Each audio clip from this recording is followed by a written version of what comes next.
Hello everyone and welcome back to my YouTube series that is not about me.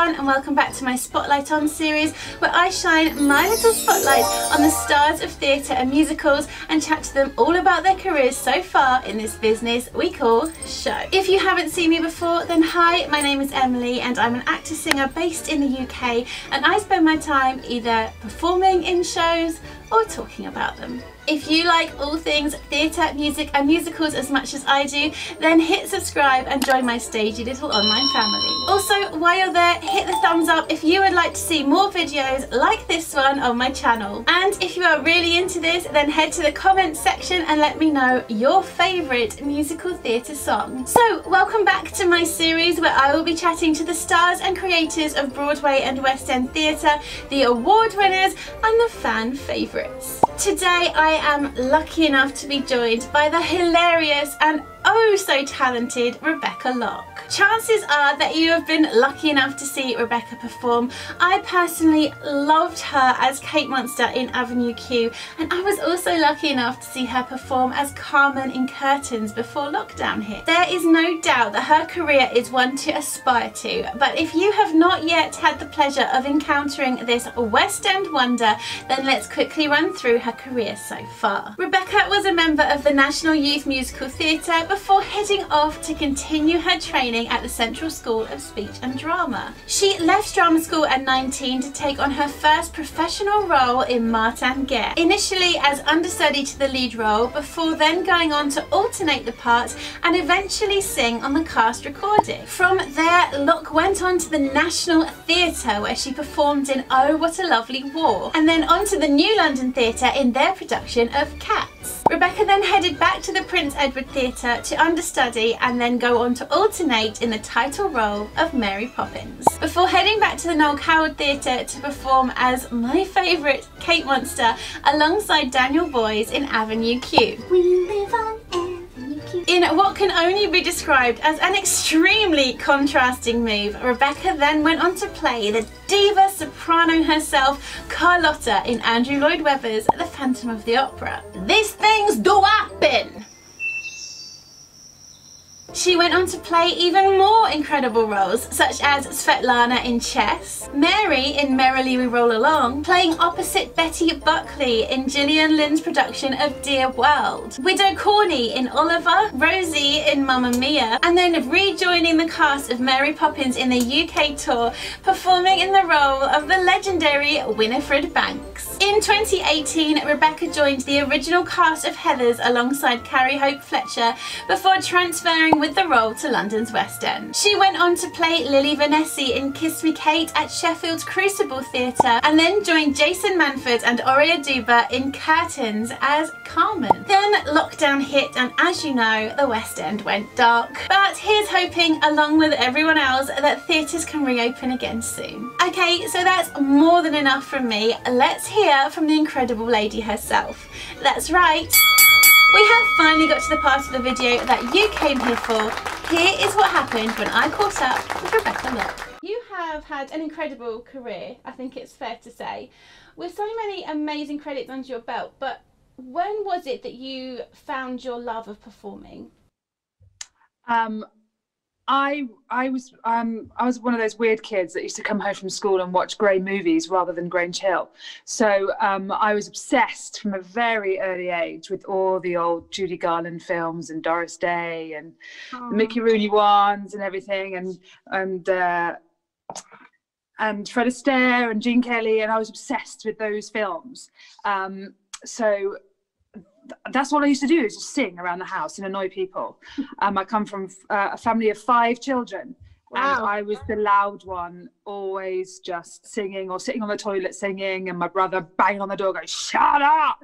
That was me. I was doing Miss Saigon in my kitchen when everyone else was watching Coronation Street in the other room. So I don't know, it was just what I did. I was obsessed with musicals and stuff. And when I was 14, I joined the local amateur society. the Amdrams. Yeah. And my first show the first part I did with them was Calamity Jane, in Calamity Jane. Oh, wow. So, and I'd already been obsessed with that film. So I think I basically did a carbon copy of Doris Day.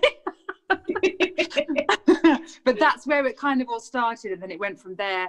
And then I joined the NYMT, the National Youth Music Theatre, and I was with them until I was 20. And by then I joined drama school, and then it just all snowballed. Yeah. So what was your first professional gig?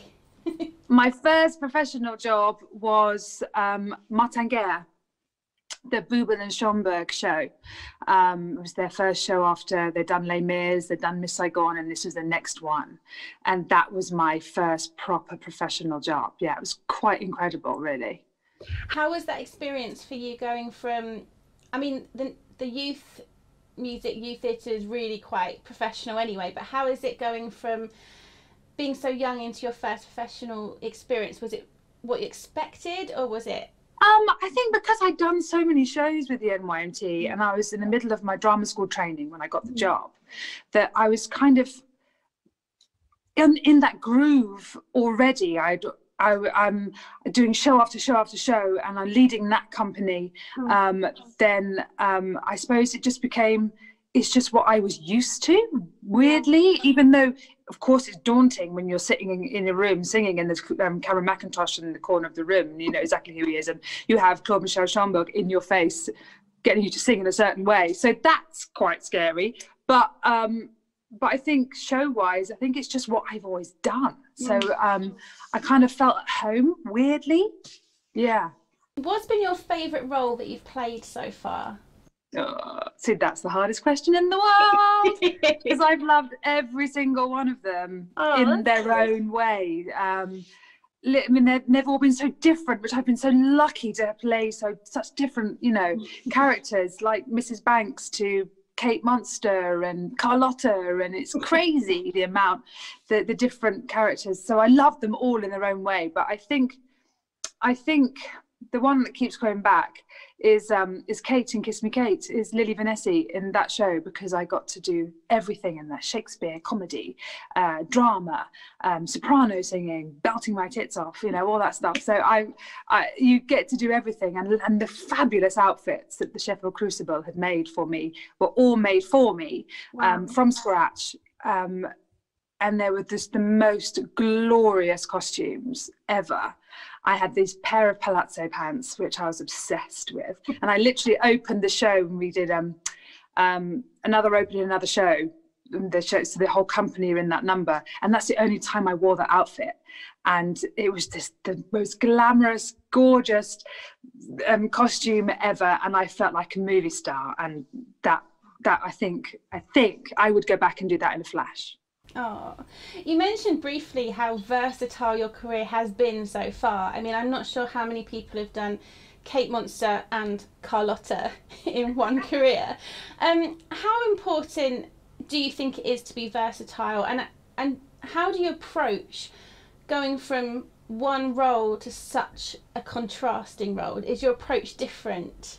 Well, I think in this business it's very easy to pigeonhole people, and I think I was very determined never to be pigeonholed, and to always go, what about me, for things. You know, that for me, that's what being an actor is to do everything. Is not just to play one kind of part, and so I've always revelled in the whole let me have a go thing.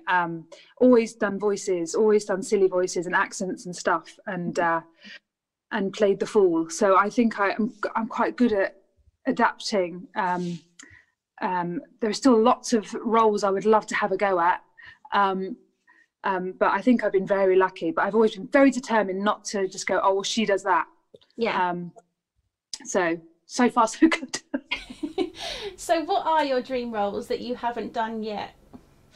There are many. I want to play Mama Rose in Gypsy, for sure, especially after Carmen in Curtains. It was probably the closest I've got so far. Big red wig, big scary New York. I saw you in mama. that. You were amazing, by the way. So I think that's the closest I've got so far to play that role, but that is like the best role you can play. But also Norma Desmond. I want to play Norma Desmond. I mean, I'm thinking about why I love that, but why not? You know, all these amazing characters. I still want to play Eliza Doolittle, even though I'm probably too old for that now. If I think she could be 40, no. In my head, she already is. So exactly. So you know, I have those dreams as well of parts maybe that have gone and passed me by, but never say never. Exactly. What has been your toughest role that you've played so far? They've all been quite demanding. I mean, Avenue Q was tough physically with the puppets and stuff. I mean, we were maintained with a massage a week and things, but physically, I still, you know, I still feel it some days in my shoulders and in my back, and that's hard. Puppetry is hard, and also vocally with that as well, because I was going from Keep Monster and lifting my, you know, my larynx up and talking like that, and then I'd be Lucy the Slut as well. So my voice box was going up and down and up and down. Yeah. That was tough. Thankfully with that, the show was short. You'd literally get on and then I wouldn't come off again until the end, pretty much. So that was good, but I mean, Mary Poppins was tough physically as well. Carlotta was physical and vocal toughness. The dresses that you wear as Carlotta, some were like 5 stone. So you're hefting this weight. I mean, I remember the first tech session for Carlotta, and she begins the show, doesn't she, with the severed head, and she has that cadenza. And then, so I'm used to in rehearsals just doing that cadenza beautifully and freely and in my leggings. And then you're in this frock, this big, beautiful gold frock with their wig that weighs a ton. And you can't move, you're corseted up to your eyeballs, your boobs are up here. And it's about, you know, it's 4 stone, that one, I think. I can't remember if that's 4 or 5, but it's so heavy. And to then sing that cadenza in that frock, it was like, okay, this is like a marathon now. This is hard. And to also maintain vocally, because you're an opera singer. So I was singing opera, which was a first for me. And that's hard. I mean, I used to get up and steam and warm up a little bit and just see if it's there, and then steam again and warm up again when I get to the theatre, and then come home and steam. So that was a real routine. So yeah, it's all been quite tricksy about moaning, but I loved every single second. Talking of steaming and obviously upkeeping your voice and things like that, do you have any sort of vocal rituals that you go through before a show, or do you have any like backstage rituals or lucky charms, anything like that? I don't have lucky charms, but I think all singers, especially West End Wendy's, all have their drills that they do, their vocal drills and things, and lots of sirening, which is when you go, so that's all you hear backstage is lots of sirening and rolling your R's up and down the scale, which is so annoying. But I think it's not a ritual, but I don't feel right starting a show unless I've had a bit of a Jakeman's sweet, and lots of vocal teachers going, what are you having that for? You don't need it, and it's menthol and it will dry you out and blah. But I don't feel right unless I've had a little bit of a sweet or a bit of glycerin or something, just to start the show with. I remember starting Carlotta with a bit of a holes in my mouth. I think I had a cough or something, but I had a bit of a horse soother in my mouth, and that, like, the orchestra struck up and I still have a massive sweet to that crunching and then probably cadenzering with big red teeth from crunching that sweet. But yeah, that's probably what my weirdo bit is, I think. Jakeman's. A brand deal. Yes, and sponsored by Jakeman's. Thank you. You were in the original London cast for Heathers. By the looks of it, all the sort of vlogging and everything that was going on, it looked incredible. But was it a lot of pressure to perform in a show that already had such a cult following? For me, I wasn't really aware of the show. I think some of the youngies were more aware, and the musical theatre clan, the fans were well aware of the show. So when we did the workshop, I was kind of taken aback. I was surprised that everyone knew it, and we had cosplay in the workshop even. Wow.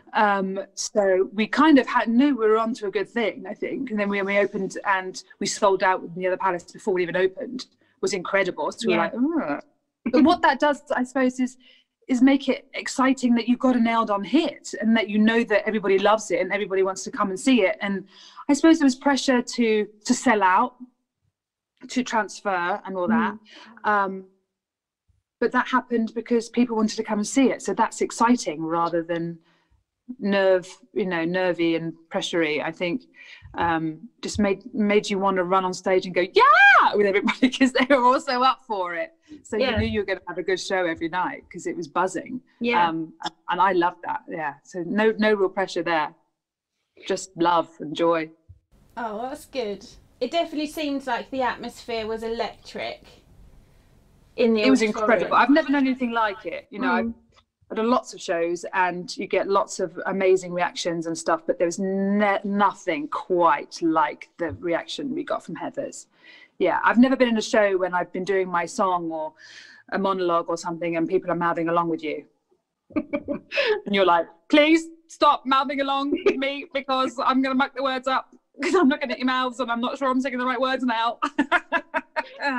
That's quite something. But it's amazing. Have you ever had stage fright or blanked during a show, or just had incredible nerves going on? Yeah.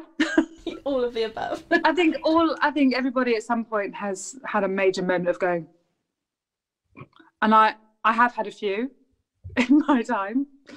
I remember one time in Dear World, I was playing opposite Betty Buckley, of all people, who is a goddess and legend. And we were playing a couple of mad women together, and I had an invisible dog in the show. And in one scene, I don't know what was going on, but it was my go to speak, and there was just silence. And you just somehow have this weird out of body experience. And I just turned to Betty and just went, got nothing. She was like, I got you, kid. And she was fine. And she just went. And then I remembered what I was doing and it was fine. We got over it. But that's terrifying when something happens and you just go, I've lost it. And that can be being distracted by someone on their phone in the audience, or hearing someone eating crisps, or people chatting backstage, or just suddenly your focus just goes for a second and you've lost it. There was one time when I was playing Mary Poppins, actually, and I was in the middle of Practically Perfect. Irony. And literally, and just like doing like, and the kids just turning to me like with absolute horror of like, she has no idea what she's doing. It's only about 3 lines. I think I larred to and just did a Julie Andrews moment. And so no one would really have known, but these kids were like, oh, what's going on? But we all have our moments, and you just hope to God that you get through it. And usually those moments feel like 5 minutes to you, but it's that to an audience. So unless someone knows the show inside out, no one would really know, I don't think. She says. Is there anybody that you have yet to perform with that you would really love to perform with one day? Oh, that's a good question. There's loads, because I love everybody, so I want to do everything with everybody.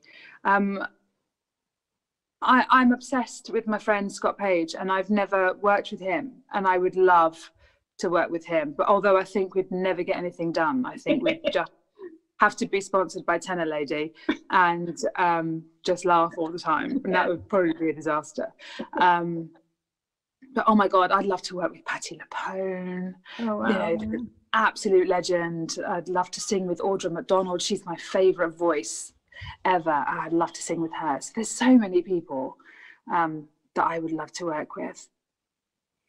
I love everyone. Oh, well, that's good. Is there anything that you've learned during your career so far that you wish you'd have known when you were starting out? Enjoy every second, I think. Don't complain. don't moan that you're tired on a 2-show day, because you can be out of work like that. Don't take it for granted, I think, is probably, you know, that every second that you're on a stage or in a company or in a rehearsal, and take it, you know, it's the best feeling. So just enjoy every second, I think. I was chatting to Jodie Steele in one of these last week, and she speaks extremely highly of you and said that she looks up to you sort of as someone to copy, sort of someone to follow. As you're trying to go through your career, is there anybody that you looked up to and thought, right, this is the example to follow, like someone who was inspiring to you? Oh gosh, yes. So many people. I remember being in Martin-Guerre. I was 19 at the time, and there were 3 old ladies in it. It was Anne Emery, Julia Sutton, Sheila Reid, I think her name is Sheila Reid. Yes, Sheila Reid.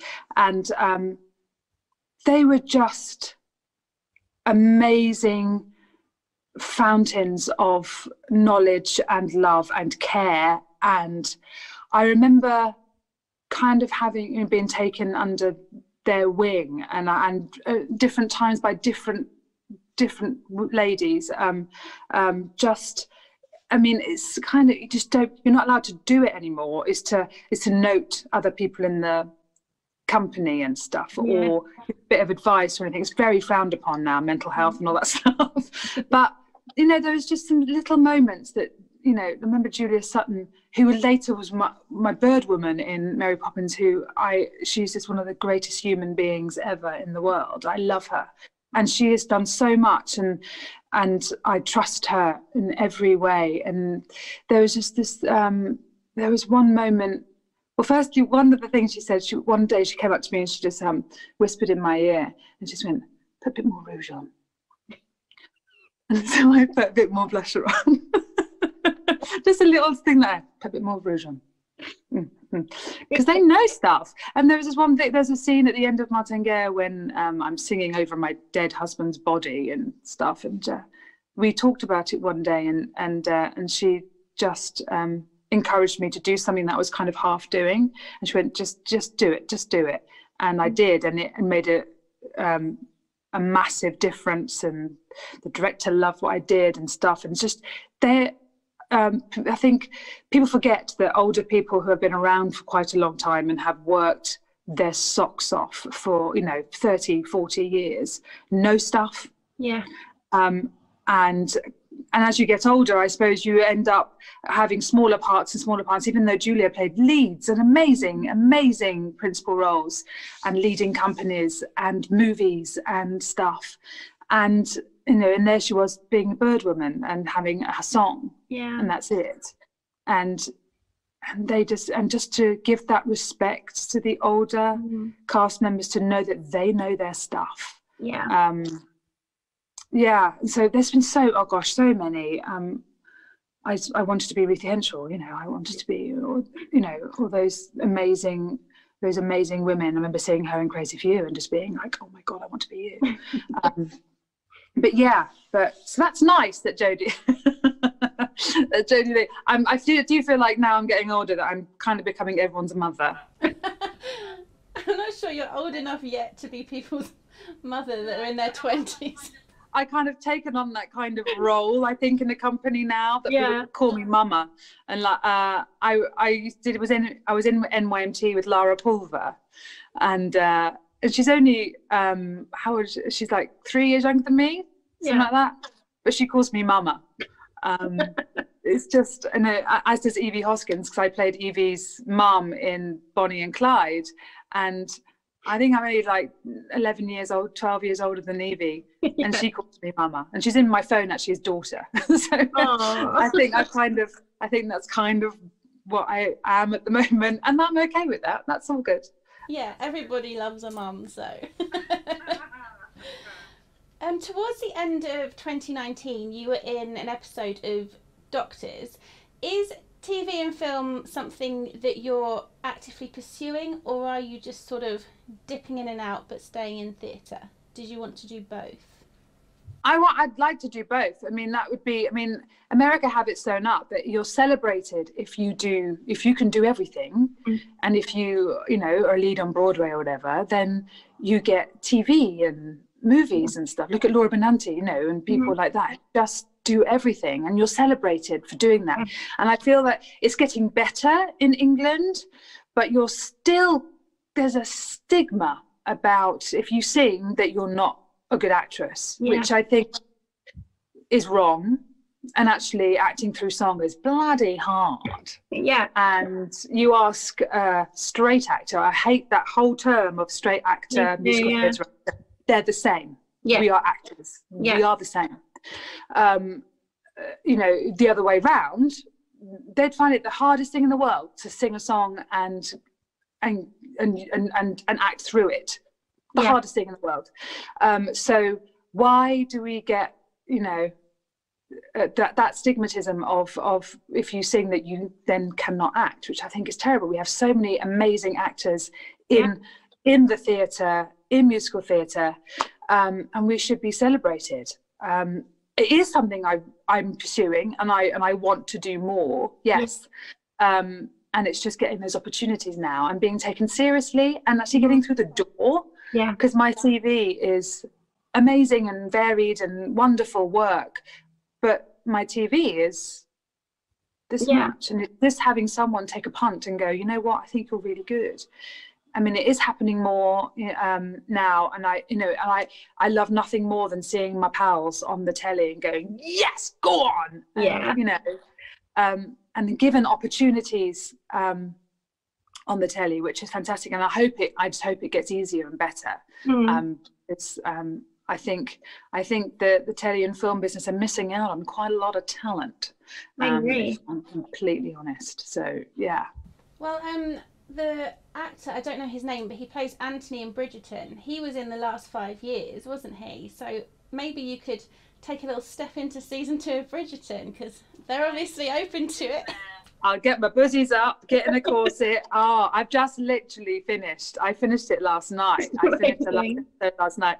And the twist that's at the end, I literally was like, and I was thrilled by that twist. And I would bloody love to be in that. So, you know, Shonda Rhimes, I'm right here and available. We'll start a campaign. Rebecca Locke for Bridgerton. Come on, yes. Get it out on social. Yep. Come on, get me an Empire Line frock and a satin slipper. Get the Duke. Yeah, that would be nice. So obviously the pandemic has stolen a lot of people's jobs at the moment, especially in the theatre. What are you most looking forward to when we get back to some kind of normal? I tell you what, I consider myself extremely lucky that I got to do a little bit of Christmas Carol at Christmas. And we got 11 shows in, and it was a very special moment that first day when you walk into a rehearsal room. But I tell you what, to walk into a rehearsal room and not have to wear a mask, and to hug your friends and to sing in someone's face and not worry that you're going to kill them, is going to be amazing and emotional. And you know, that first night when the West End opens up again, you need to fight for a ticket to anything, because it will just be the most amazing experience. Can you imagine Glinda being, yes, it's good to see me again, isn't it? Oh my God, that will just be she'll get an ovation for that, and it will go crazy. And just to be in a theatre and experience that first night will be incredible. But for me, I think being in a rehearsal room is one of my favourite times, creating and exploring, and to be able to create and sing freely without having a mask and inhaling material down the back of my throat. Yeah. And actually not seeing anybody until tech. I mean, I didn't even know what Matt Willis really looked like until we got to the tech. And then the mask came off and it was like, oh, here you are. Hello. You're off the telly. So that will be nice. That will be a moment. God. Absolutely. Well, fingers crossed it's coming sooner than we think. Oh, I hope so. We all want it so much. We need it. I think we need it. I think everybody needs it. Everyone's soul needs to be in a group to witness something and see art. I think you need it. Yeah. I think we're missing it a lot. Just imagine hearing that orchestra start. Oh God, that was incredible, that moment, because we had the orchestra on stage for Christmas Carol, and usually even in big shows you only have about 15 to 18 members of the orchestra, which sound incredible, but we had 32 people in the orchestra in Christmas Carol. It was a full sound, and you were literally a meter in front of them. So that was, thrilling. So to hit that A from the oboe when they start to tune up when you're in your dressing room is going to be magical for a lot of people, I think. Well, I'm very much looking forward to it, and I really appreciate you coming on here and chatting to me. It's been an absolute pleasure. I really hope that you enjoyed me shining my little spotlight on Rebecca Locke today. If you did, then please click that like button, and if you'd like to see more videos like this one on my channel, then hit subscribe, because I have plenty more where this came from ready and coming so soon. More incredible stars of the stage, award winners, directors and writers. You will not want to miss it. Take care, everyone. Bye! Hi, thank you so much for getting to this part of the video. I really appreciate you taking the time out of your day to watch. I'd love it if you could click subscribe so we can stay in touch, and a little like would be nice as well. So why don't you leave a comment, just say hi, or let me know any songs you like or anything you'd like to see me cover on this channel, and I will see you in the next video. Bye!